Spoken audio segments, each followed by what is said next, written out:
주말 사이 크고 작은 화재가 잇따랐습니다. 경북 지역은 올 들어 77건의 산불이 발생해 45헥타르의 산림이 피해를 입었습니다. 대구 첫 동물 화장장 건축 허가를 둘러싸고 다툼이 치열합니다. 서구청이 부결 처분을 했고 사업주는 남은 법적인 공방을 이어나간다는 입장입니다. 안동시가 민간공원 특례 사업을 추진하고 있습니다. 지역 주민들은 공원을 그대로 두는 것을 요구하고 있습니다. 청도 읍성밟기 행사가 성곽을 돌며 한 해 애군을 쫓으려는 사람들로 성황리에 열렸습니다.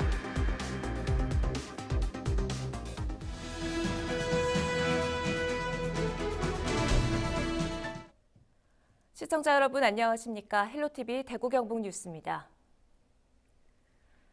대구 첫 동물 화장장 건립 사업이 결국 관할구청의 퇴짜를 받았습니다. 화장장이 들어서려는 위치가 지난달 개정된 동물보호법 규정에 어긋난다는 게 그 이유인데 사업주는 화장장 건립을 위해 남은 법적인 공방을 이어나가겠다는 입장입니다. 권수경 기자입니다. 대구 서구청은 결국 동물 화장장 시설을 받아들이지 않기로 결정했습니다. 3차까지 끌었던 건축 허가 심의에서 부결 처분을 내렸습니다.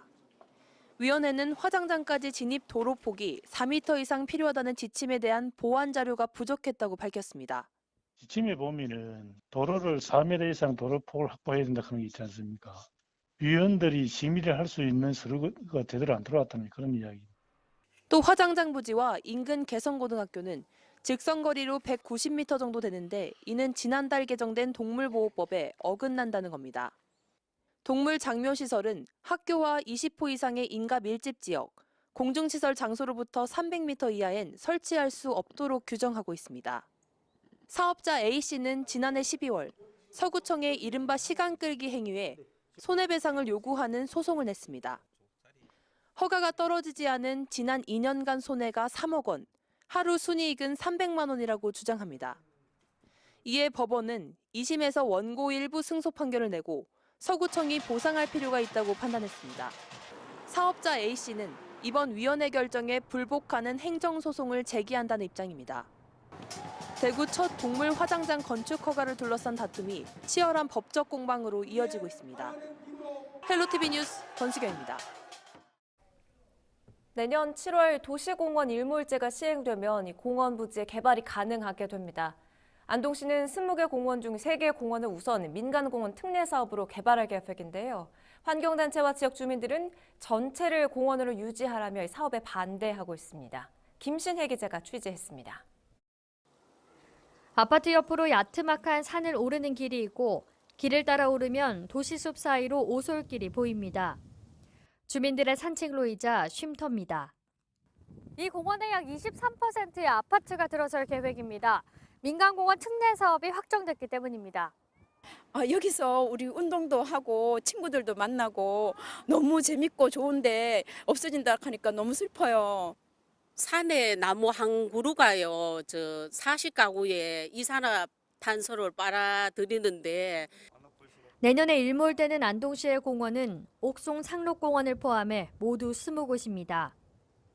도시공원 일몰제란 정부나 지자체가 도시공원으로 지정을 해두고 20년 동안 공원을 만들지 않을 경우 도시공원에서 풀어주는 제도입니다.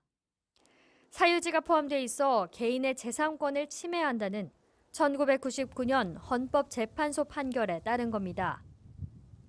안동시는 일몰 뒤 무분별하게 개발되는 것을 막기 위해 민간공원 특례 사업을 추진하고 있습니다.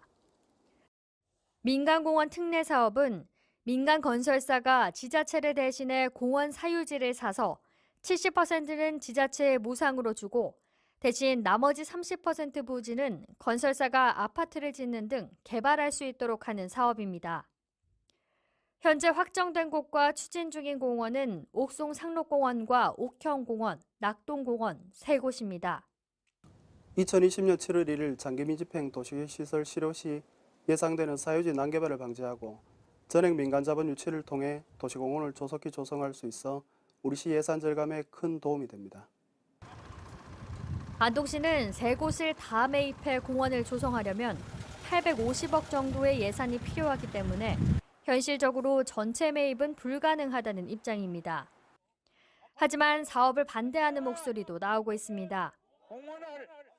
녹지를 없애고 아파트가 들어서면 교통체증이 더 심각해지고 열섬 현상 등 환경 문제도 심각해질 거란 우려 때문입니다.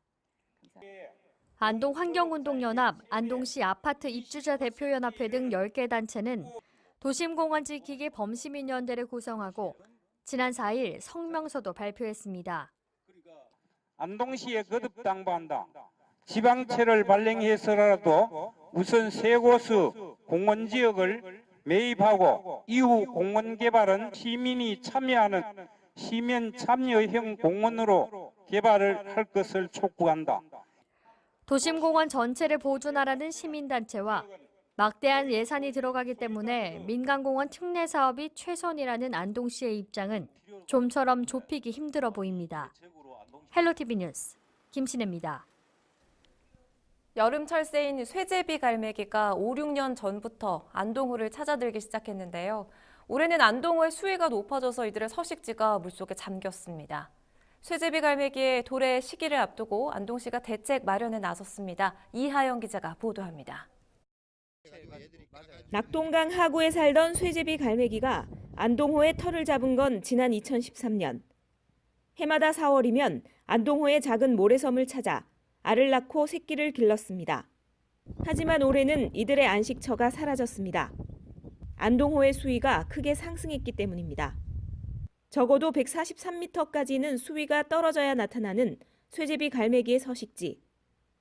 올해는 수위가 151m까지 올랐습니다. 작년 2018년도에 그 안동댐 상류인 그 태백과 봉화에 비가 너무 많이 와서 그 안동댐 수위가 상승하여 그 기존의 우리 쇠제비 갈매기 서식지가 물에 잠기게 되었습니다. 그 이후로 지금 3월까지 댐 수위가 내려가지 않아 갖고 그 아직까지 섬이 물속에 잠겨 있어 갖고 그 우리 시에서 특단의 대책으로 인공 모래섬을 설치하게 되었습니다. 안동시는 호계섬에서 상류로 500m 정도 떨어진 지점에 1200제곱미터 면적의 인공섬을 설치했습니다. 물 위에 뜨는 푼툰이라는 구조물 위에 모래와 흙을 깔아 기존 서식지와 최대한 비슷하게 만들었습니다. 새끼들이 오르내릴 수 있도록 경사면을 조성하고 쇠제비 갈매기와 똑같이 생긴 조형물과 수리부엉이 등 포식자를 피할 수 있는 공간을 마련했습니다. 생태 관찰용 CCTV도 설치했습니다. 지난 6일 이미 첫 선발대격인 쇠제비 갈매기 7마리가 이곳을 찾았습니다. 과연 이 인공섬을 자신들의 새로운 보금자리로 인식을 하고 다시 돌아올 것인지 그 결과가 주목됩니다. 헬로티비 뉴스 이하영입니다. 경북 청도에는 고려시대에 지어진 읍성이 있는데요. 이 읍성 성곽을 돌면 한 해 애곤을 쫓고 소망을 이룰 수 있다는 풍속이 전해 내려오고 있습니다. 읍성 밥계 행사가 열린 현장에 김선경 기자가 다녀왔습니다. 성곽을 따라 흥겨운 풍악 소리가 널리 울려 퍼집니다. 무병장수와 평안을 기원하는 글귀의 귓대를 따라 한복을 곱게 차려입은 여인들이 줄지어 내려옵니다. 머리에는 작은 돌을 이었습니다. 선조들이 읍성을 지킬 때 무기로 쓰던 돌을 머리에 이고 나르던 것에서 유래한 전통 행사입니다. 읍성을 돌면 애군을 멀리 쫓고 하늘을 무탈하게 보낼 수 있다는 믿음이 풍속으로 자리 잡았습니다. 한쪽에선 소원을 적은 글을 써붙이고 고사리 손으로 전통 놀이를 해보는 체험 열기도 뜨겁습니다. 이런 행사는 조금 낯설기도 한데요. 와가지고 애들이 오히려 재밌어 그래서 저희도 재밌게 잘 즐기고 있습니다. 청도 읍성 밝기 행사가 진행된 건 올해로 9년째. 지난 2009년 읍성 복원 사업이 마무리되면서 시작돼 대구와 경북에선 유일하게 전통을 잇고 있습니다. 부인네들이 돌을 머리에 이고 성벽 근처에 갖다 놓으면 남자들이 그 돌을 병장기 대신해서 방어를 했던 그런 읍성이 되겠습니다. 선조님들의 숭고한 그 을을 되살리고 전통을 우리가 이어가겠다는 취지에서 적의 침탈을 막고 마을의 평화를 지키려는 옛 선조들의 노력이 아름다운 풍속으로 이어져 가고 있습니다. 헬로티비 뉴스 김성경입니다. 지난 4일부터 사흘 동안 강원도 5개 시군에서 발생한 산불로 장마철 산사태 등 2차 피해 우려가 커지고 있습니다. 전문가들에 따르면 산불 발생 지역 산림은 숲속 다양한 유기물들이 재로 변하면서 강우시 이 빗물을 토양 속으로 스며들지 못하게 하는 등 토사 유출 우려가 있다고 합니다. 보도에 신강현 기자입니다. 강릉시 옥기면 남양리 일대 야산입니다. 마을과 인접한 산들이 시커멓게 타버렸고 주택 90여 채가 파손돼 잿더미로 변했습니다. 지난 4일 강풍의 산불이 순식간에 민가로 덮치면서 손쓸 새도 없이 소중한 재산을 잃어버렸습니다. 더욱이 대규모 산불 피해지를 중심으로 산사태 등 2차 피해가 우려되고 있습니다. 산림 전문가들에 따르면 산불의 흔적인 재가 지표에 쌓이면서 수분이 토양 속으로 스며드는 것을 차단한다고 합니다. 이렇게 되면 작은 호우에도 토사 유출이 심하게 돼 마을 하천을 막아버려 하천 범람 등 호수 재해를 가져올 수 있다고 경고합니다. 또 수년 뒤에는 조림을 통해 식생이 안정화된다고 하더라도 물의 흐름이 산불 피해 수목에 뿌리를 썩게 해 토양의 음직력을 크게 떨어뜨린다고 설명합니다. 비가 조금이라도 오면 토양이 쏟아져 흘러내리게 되는 산사태 등의 2차 피해가 우려된다는 것입니다. 일반 토양과 같은 이제 물의 흐름을 보이게 됩니다. 그러면은 물이 이제 강우가 토양 내부로 다시 침투를 하겠죠. 그때부터는 이제 3년, 4년 이후부터는 이제 기존의 산불 피해목이 뿌리가 원래는 이제 그 토양 산사태 방지 역할을 해주는데 이 뿌리가 점점 이제 썩어 간다는 거죠. 이에 따라 우기에 대비해 토사 유출과 산사태 위험이 높은 지역을 조사한 이후 응급복구는 장마철 이전에 마무리한다고 밝혔습니다. 식생복원도 중요하지만 사방댐 설치 등 토사를 1차적으로 막을 수 있는 구조물 대책도 필요하다고 덧붙였습니다. 2차 피해 걱정뿐만 아니라 도내 산불 걱정은 여전합니다. 동해안에는 최대 순간풍속 초속 7에서 12m의 강풍이 불고 있기 때문입니다. 일부 지역은 순간 최대 풍속이 초속 15m 이상으로 강하게 부는 곳이 있겠으니 시설물 관리에 유의하시기 바랍니다. 산림당국은 강원도 산림을 훼손시킨 산불의 재점화를 막기 위해 감시에 총력을 기울이고 있습니다. 헬로티비 뉴스 신강현입니다. 강원도 산불은 잡혔지만 대구 경북에서는 주말 사이 크고 작은 화재가 잇따랐습니다. 건조한 날씨가 계속되고 있어 더욱 주의가 필요합니다. 홍정표 기자입니다. 강원도의 산불은 잡혔지만 주말 동안 대구 경북에서는 크고 작은 산불이 잇따랐습니다. 지난 6일 토요일 오후 1시 28분과 42분쯤 영천시 자양면과 인근 신영면 야산에서 각각 산불이 발생했습니다. 이날 영천시는 공무원과 소방인력 400명과 헬기 9대가 투입됐습니다. 화재는 일몰 전 모두 진화됐지만 산림 0.5헥타르 정도를 태웠습니다. 이날 화재는 밭두렁을 태우다가 발생한 것으로 추정되고 있습니다. 역시 6일 토요일 저녁 8시 28분경 대구시 달성군 가창면 상원리 인근에서도 산불이 발생했습니다. 한 정상 인근에서 발생해 새벽 2시께 불길을 잡았습니다. 이날 산불로 소방당국은 밤 11시 대응 2단계를 발령했습니다.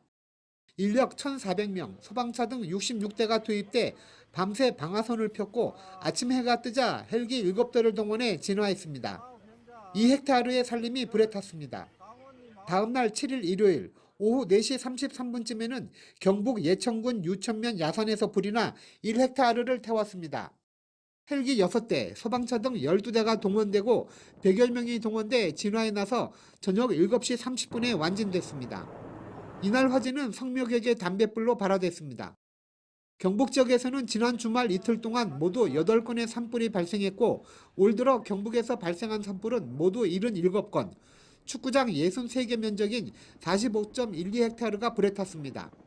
헬로티비 뉴스 홍정표입니다. 주말 동안 전국 곳곳에서 크고 작은 산불이 발생했습니다. 취재기자와 함께 이야기 좀 나눠보죠. 자, 홍정표 기자, 이 산불이 계속해서 발생을 하고 있는데 특히 좀 어떤 점을 조심을 해야 할까요? 네, 정말 주말 동안에도 많은 산불이 이렇게 발생하고 있습니다. 네. 옛날 캠페인이 이런 게 있었습니다. 꺼진 불도 다시 보고 잔악깨나 불조심을 생활에 하자. 이런 부분이 다시 와닿습니다. 네. 통계청에 따르면 최근 10년 동안 산불은 1,076건이 발생했는데 언제 많이 발생했냐? 3월과 5월 사이에 전체 산불의 58.6%가 발생했습니다. 딱 지금 이맘때죠, 봄철. 그렇습니다. 이 봄철에 그 원인은 무엇이냐? 그 사람들의 실화가 36.1%, 네. 그리고 논두렁, 밭두렁 태우기, 그리고 인근에서 쓰레기 소각에 의한 산불이 30.7%였습니다. 결국 사람의 실수로 산에서의 소각이 전체 산불의 66.7%로 나타나고 있습니다. 소방당국 역시 그 최근 농번기를 맞아서 논두렁이나 밭두렁 소각에 조심을 강조하고 있습니다. 소방본부 이야기 들어보겠습니다. 논밭두렁 소각에 의해서 부주의가 발생하고 그 작은 불씨가 산불로 이어져서 그 부분이 가장 많이 발생한다고 보시면 됩니다. 조금 더 철저한 관리와 그다음에 소화기 같은 거를 비치해 두시고 꼭 초기 소화에 하실 수 있도록 또 당부 말씀을 드리고 싶습니다. 결국은 사람이 불을 내고 이 농번기에 논밭두렁 소각이 산불로 확산되는 사례가 많다, 이런 분석인 거죠. 자, 화요일과 수요일 비 소식이 있습니다만 봄철 날씨 특징이라고 한다면 참 건조합니다. 그렇죠?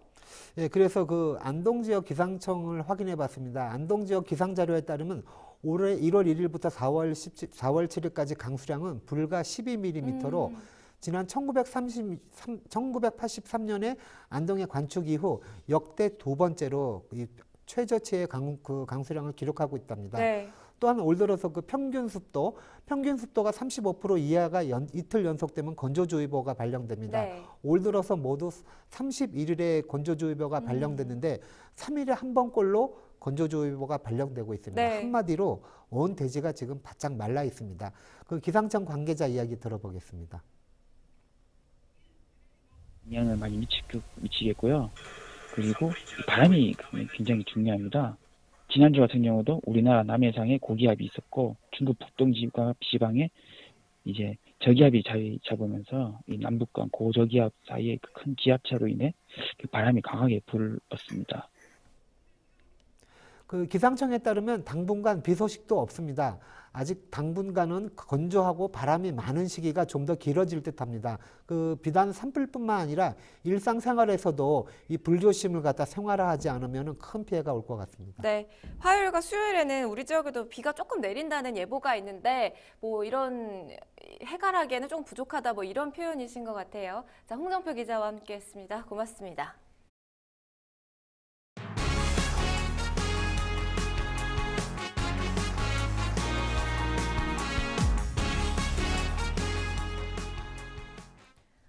대구시청 신청사를 유치하기 위한 공방전이 치열해지면서 유치 전 과열을 막기 위한 세부 지침이 나오고 있습니다.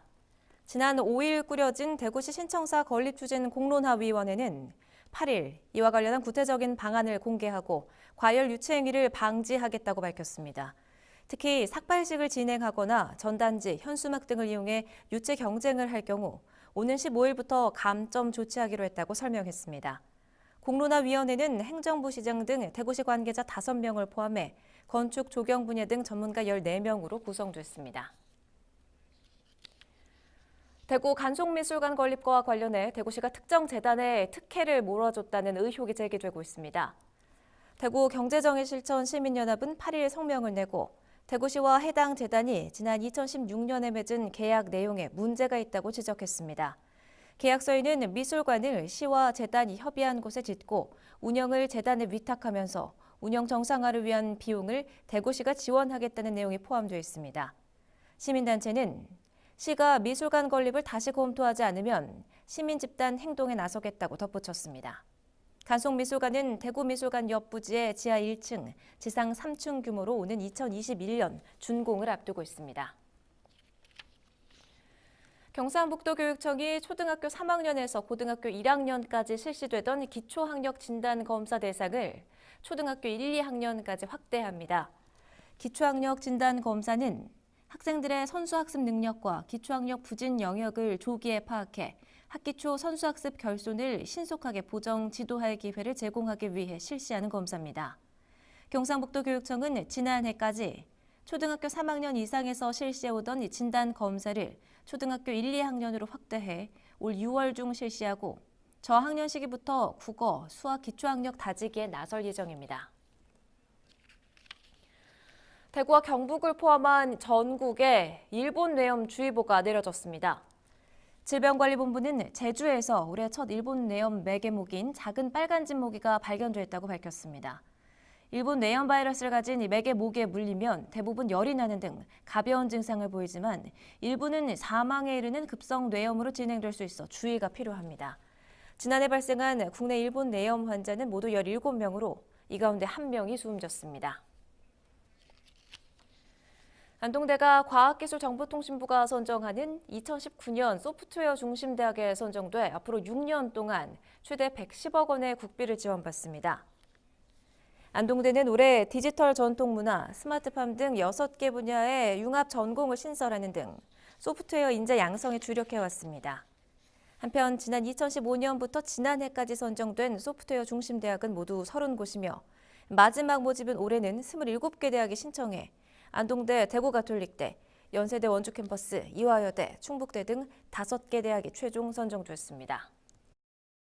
그 소프트웨어 중심 대학 사업을 통해서 지역에 필요한 인재를 양성해서 이 인재들이 지역에서 취업할 수 있고 지역에서 머무를 수 있음으로 해서 지역에 필요한 인력을 공급할 수 있을 것으로 기대하고 있습니다. 대구 동구교육발전 장학회는 오는 26일까지 장학생을 선발합니다. 진학과 우수, 특기, 저소득 분야별로 고등학생 100만 원, 대학생에겐 200만 원을 지원합니다. 또 우수 교사에겐 연구활동비로 1인당 100만 원을, 학교에도 특성화 운영비로 500만 원을 지원합니다.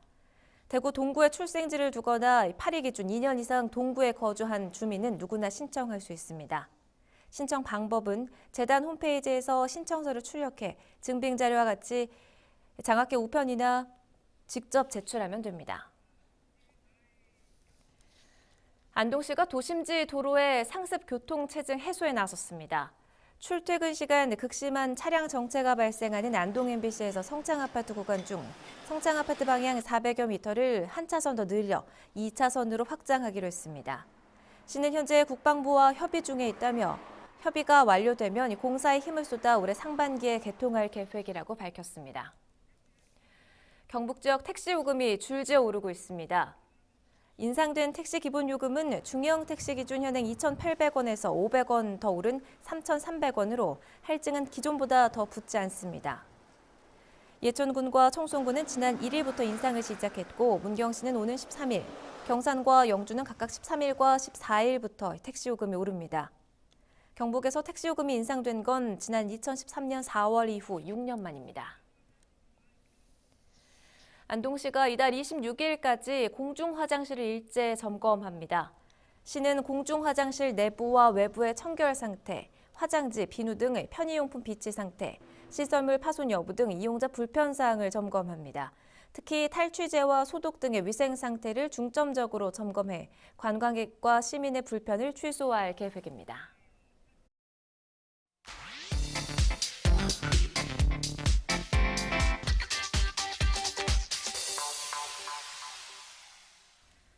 SNS를 통해 우리 지역 소식 들여다보는 SNS 핫 이슈입니다. 먼저 이철호 경북도지사 SNS로 가보죠. 포항 지진특별법과 관련해 국민청원 챌린지 캠페인이 진행되고 있는데요. 이철호 도지사도 이 릴레이에 참여했습니다. 국민청원 마감일은 21일인데요. 이 지사는 다음 참여자로 권영진 대구시장과 천하장사 이만기 교수, 크리에이터 공돌이 용달을 지목했습니다.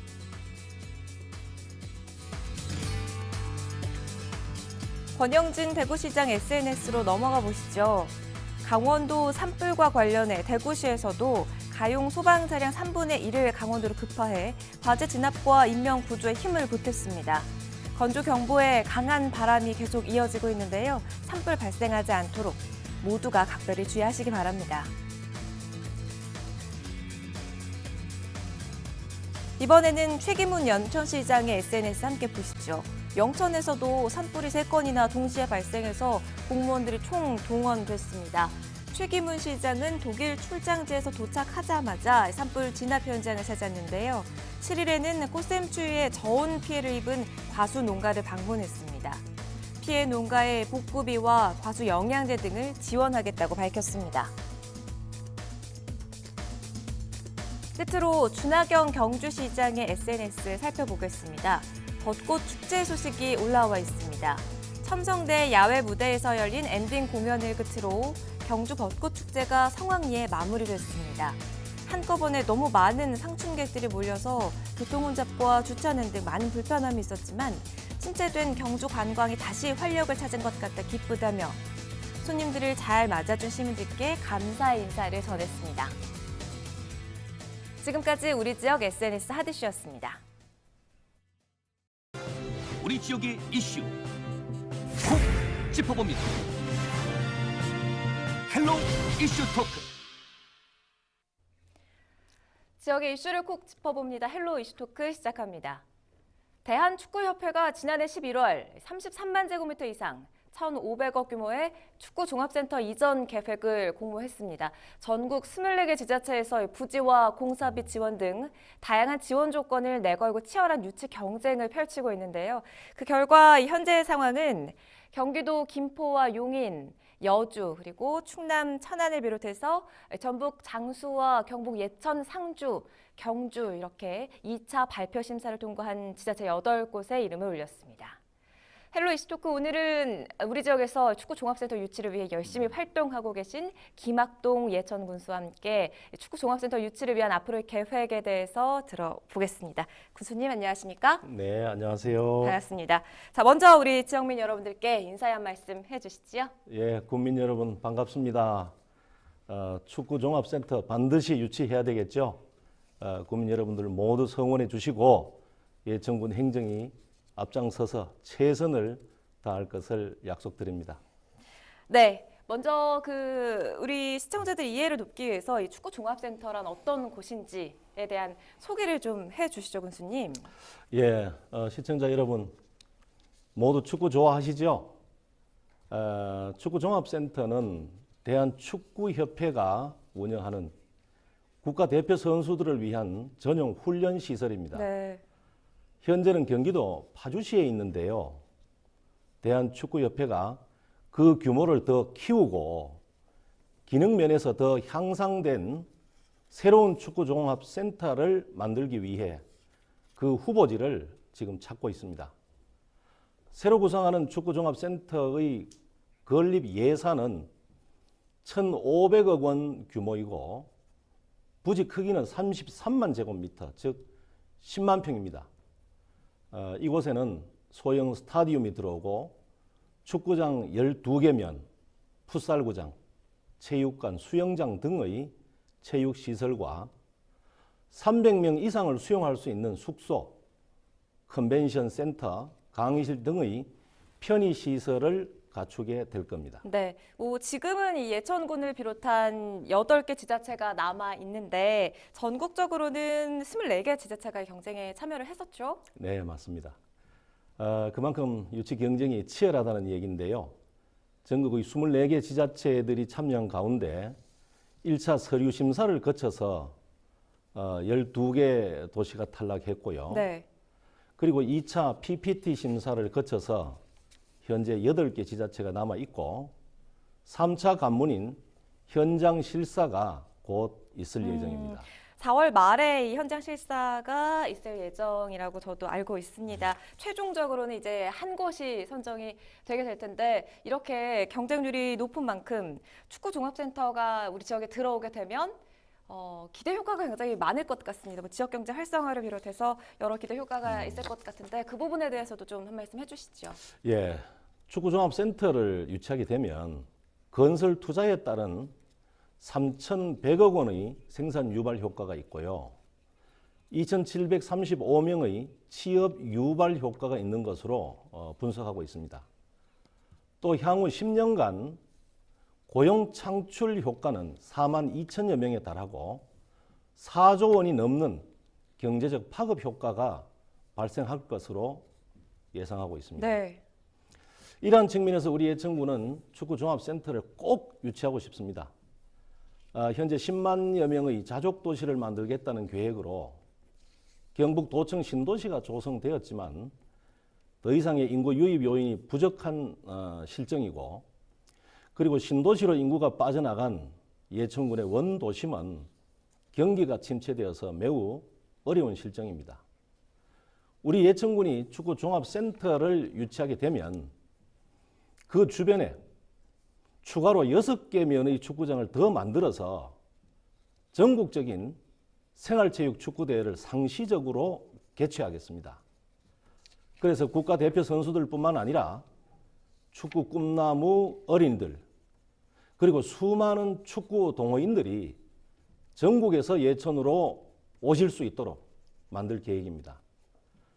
뿐만 아니라 그 주변에는 축구 종합센터 직원들과 축구 동호인들이 모여 살 수 있는 축구인 전원마을을 조성하고 축구 박물관을 건립해서 예천군이 세계적인 축구의 성지가 되도록 만들 자신이 있습니다. 네. 한마디로 우리 예천군은 축구로 먹고 살 계획입니다. 아주 자신감 있는 모습을 보여주고 계십니다, 우리 군수님께서. 자, 그렇다면 우리 군수님께서 또 우리 국민들을 비롯한 여러분들께서는 어떤 노력을 해오고 계신가요? 예, 축구종합센터 유치 신청을 놓고 고민을 많이 했습니다. 여러 차례 간부 회의도 거쳤습니다. 대한축구협회의 요구사항에 우리 예천군이 가장 적합하고 예천군의 인구 유입과 경기 활성화를 위해서는 꼭 필요하다는 결론을 내렸습니다. 네. 그래서 마침내 1월 2일 서울 프레스센터에서 제가 기자회견을 하고 유치 신청을 공식적으로 선언했습니다. 이러한 사업은 무엇보다도 지역 주민들의 적극적인 협조가 필요합니다. 그래서 우리 예천군 주민들로 구성된 유치 추진위원회가 중심이 되어서 군민 전체의 75%의 서명을 받는 일부터 착수했습니다. 네. 그 다음에는 축구 종합센터에 대한 군민들의 이해를 돕기 위해서 축구 전문가를 모시고 강연회를 개최했고 3차례에 걸친 국민 결의대회를 개최한 바가 있습니다.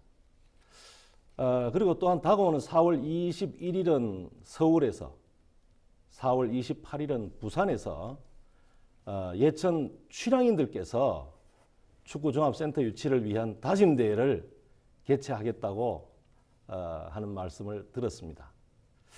2차 PPT 심사에서는 제가 직접 나서서 축구종합센터가 왜 예천으로 와야 하는지 심사위원님들께 조목조목 설명을 드려서 네. 아주 좋은 평가를 받았습니다.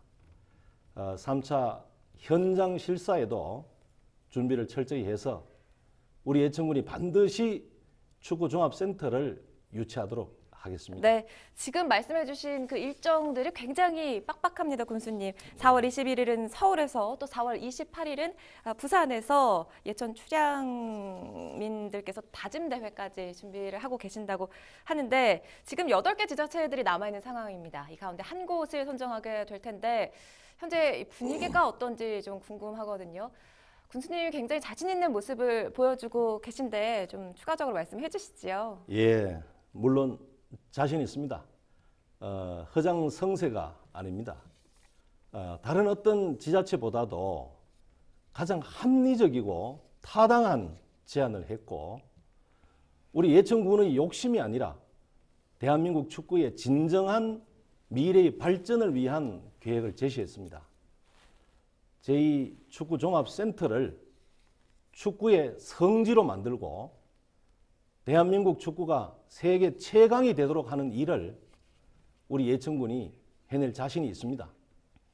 심사위원님들께서 다른 어떤 요소보다도 축구의 발전만 생각하고 대한민국 축구의 진정한 100년 대계를 위한 심사를 하신다면 반드시 예천을 택하리라고 믿기 때문에 저는 자신하고 있습니다. 네, 군수님 말씀을 이렇게 쭉 듣다 보니까요. 군수님께서는 예천을 사랑하시는 것 외에도 축구도 굉장히 사랑하시는 것 같다는 느낌을 들었습니다. 예. 앞서서 이런 얘기 해주셨어요. 대한축구협회 요구사항에 예천군이 가장 적합하다. 이런 표현을 해주셨는데 자 그렇다면 이번에 좀 하나씩 짚어보도록 하죠. 우리 예천군이 축구종합센터 최적지인 이유는 뭡니까? 예, 우리 예천군이 최적지인 이유를 한 5가지 정도로 말씀을 드려보겠습니다. 그 첫째는 우리 예천군은 부지 매입비가 매우 저렴합니다. 제2축구종합센터가 진정한 대한민국 축구의 백년대계가 되려면 부지를 임대해서 하는 조건은 적절하지 않습니다. 네. 부지를 임대해서 축구종합센터가 설립된다면 미래에 언젠가는 또다시 불안정해집니다. 새로 만드는 축구종합센터가 대한축구협회의 영원한 자산이 될 수 있도록 예천군은 저렴한 가격으로 부지를 매입하는 조건을 제시했습니다. 네. 뿐만 아니라 2019년 현재의 시각으로는 10만 평 정도면 되겠지 이렇게 생각을 하지만 축구 선진국에 비해 보면 절대로 충분하지 않습니다. 미래에 반드시 더 확장해야 한다는 얘기가 나올 것입니다. 그래서 우리 예천군에서는 언제든지 추후에 확장할 수 있는 여유 부지까지 마련해 두겠다는 제안을 했습니다. 네. 그다음에 두 번째는 우리 예천군은 국토 균형 발전과 지방 분권 시대를 열어가는 정부의 정책에 가장 부합합니다. 아시다시피 정부 부처와 공공기관이 세종시로 이전했습니다. 그리고 국가대표 훈련원이 태릉에서 충북 진천군으로 옮겼고 국군 체육부대가 인근 문경시로 이전해 온 것처럼 이제는 과감하게 수도권에서 지방으로 이전해야 합니다. 비록 산업시설도 부족하고 다른 도시에 비해서 비교적 발전이 뒤늦었지만 우리 예천군은 축구 종합센터가 이전해 온다면 스포츠 특화 도시로 반드시 크게 성장할 수 있는 도시이기 때문입니다. 네. 세 번째는 예천군은 선수들이 훈련하기에 가장 좋은 청정한 자연 환경을 가지고 있습니다. 한 예를 들어 보겠습니다. 2017년 한 해 동안 미세먼지 비상 저감 조치 횟수를 조사한 언론의 발표에 따르면 수도권이 15회, 충남권 20회 이렇게 집중되어 있는데 반해서 우리 예천군은 단 1회였습니다. 네. 이렇게 미세먼지로부터 가장 안전하다는 것을 보여주고 있습니다. 우리 귀중한 축구 국가대표 선수들을 마스크를 씌워서 훈련시킬 수는 없지 않겠습니까? 그렇죠. 이제 수도권에서 벗어나 청정한 환경에서 쾌적하게 훈련할 수 있는 곳에 축구종합센터가 들어와야 합니다. 그 다음 이유로는 우리 예천군은 한반도 국토의 중심지에 위치해 있습니다.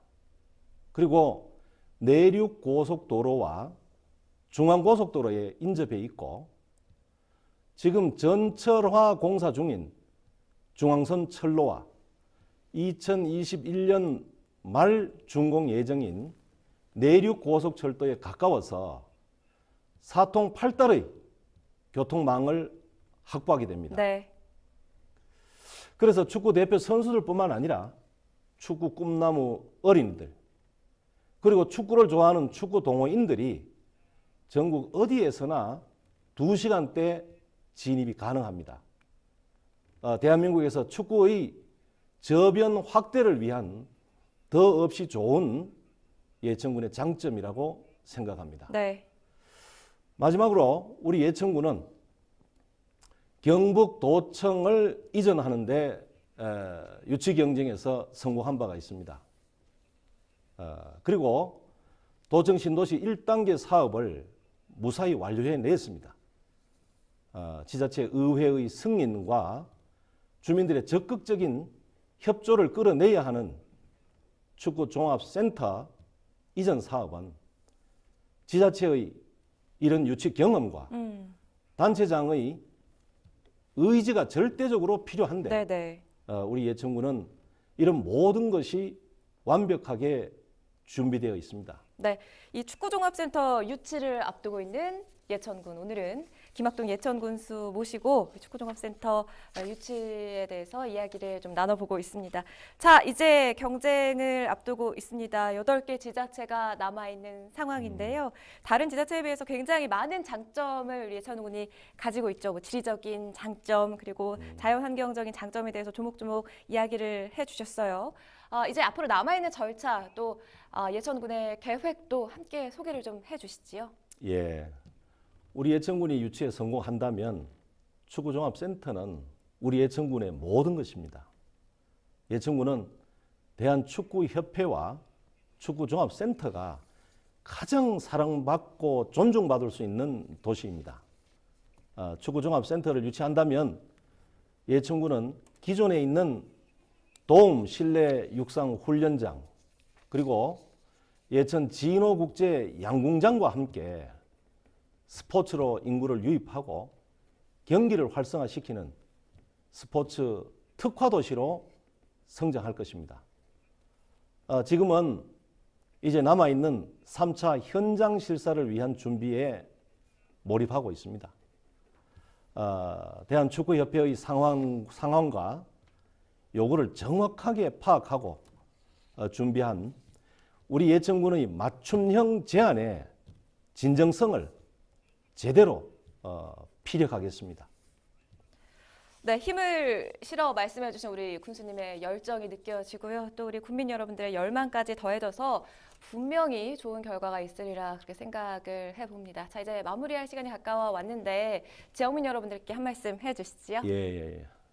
예천 국민 여러분, 5만 4천여 국민 여러분들과 40만 출향인들의 전폭적인 지지와 든든한 협조에 감사합니다. 지난 6.13 선거에서 저는 예천군의 인구를 늘리고 경기를 되살리기 위해 적극적인 스포츠 마케팅을 하겠다는 공약을 제시했습니다. 또한 저와 예천군 공직자들은 과감한 변화와 개혁으로 도전적이고 적극적인 행정을 펼치겠다고 약속드렸습니다. 우리 예천군은 이미 양궁, 육상 등 전국 규모의 대회 유치와 전지 훈련으로 지난해 10만여 명의 선수단이 다녀가는 스포츠 도시로 자리매김하고 있습니다. 이번 축구 종합센터 유치는 우리 지역의 획기적인 변화를 가져올 아주 멋진 사업이니만큼 변함없는 열의와 성원을 보내주시기 바랍니다. 끝까지 최선을 다하겠습니다. 감사합니다. 네, 말씀하신 것처럼 이 남은 일정을 잘 소화해서 좀 좋은 결과를 저희도 전해드릴 수 있기를 기대해 보겠습니다. 저기 이슈 돋보기 헬로 이슈 토크 오늘 이 시간에는 김학동 예천 군수와 함께했습니다. 바쁘신 가운데 나와주셔서 고맙습니다. 네,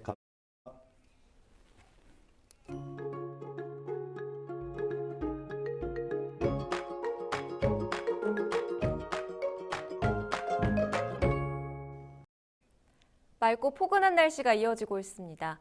전국 대부분 지역에 건조특보가 내려져 있는데요. 화요일에서 수요일 사이 건조함을 해소해줄 단비가 내릴 전망입니다. 자세한 날씨입니다. 봄 기온이 짙어지면서 날씨는 참 따뜻한데 대개는 무척 건조합니다. 다행히 9일 화요일 비 소식이 있는데요. 남부지방에서 시작되는 이번 비는 오후에 그 밖에 전국으로 확대되겠고 수요일까지 이어지겠습니다. 대구 경북에는 10에서 많게는 40mm의 비가 예상됩니다. 아침 기온은 4도로 시작해 한낮에는 14도로 비가 오면서 평년보다는 조금 낮겠습니다.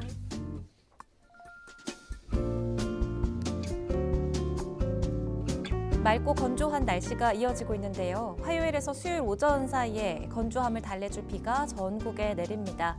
대구 경북 지역에는 10에서 40mm의 제법 많은 양이 쏟아질 것으로 보이는데요. 천둥 번개와 함께 요란한 비바람이 몰아치는 곳도 있겠습니다. 또 기온이 낮은 강원 산지로는 제법 많은 양의 눈이 쏟아질 수 있기 때문에 미리 대비해 주시기 바랍니다. 수요일에 비가 그치고 나면 맑고 포근한 봄 날씨가 이어지겠습니다.